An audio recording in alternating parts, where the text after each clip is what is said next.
Satu filosofi yang saya pegang, dan insya Allah itu benar. Jadi pangan yang sudah berkembang di suatu tempat selama ratusan tahun, ribuan tahun, pasti punya kelebihan. Gitu.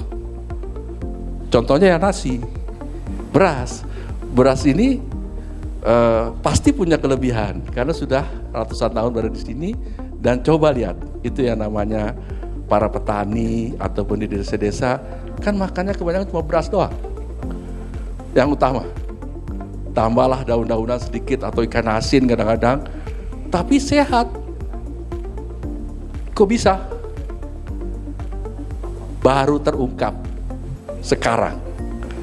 Pertama, ya, kalau soal kadar proteinnya itu sudah lama diketahui. Beras itu minimal 7%, bisa 7-9%. Sumber protein utama, terutama untuk orang Indonesia, karena makannya beras sebagai makanan pokok. Yang menakjubkan adalah, nah ini yang baru ditemukan sekarang. Saya kebetulan pernah mereview presentasi tentang protein pada beras. Punya fungsional si proteinnya itu. Jadi nggak sembarang protein, tapi protein yang punya banyak fungsi macam-macam. Dan itu baru ketahuan sekarang. Ya, jadi saya kira konsep Kanus itu konsep yang bagus, ya, perlu dikembangkan terus, perlu dibuktikan baik secara empirisnya maupun juga secara ilmiahnya. Dan itu memang juga sedang berjalan. Ya, tadi kan saya bilang pangan fungsional itu bisa empiris, riset sama uji klinis. Uji klinis mungkin kita sampai terlalu jauh ya, tapi siapa tahu nanti suatu saat. Cuma saya khawatirnya dicuri orang ini konsepnya. Jangan sampai orang barat tahu, terus kita ditinggalin lagi ya. Ini barangkali harus kita jaga juga, kita harus sama-sama jaga. Itu kita kembangkan terus ya.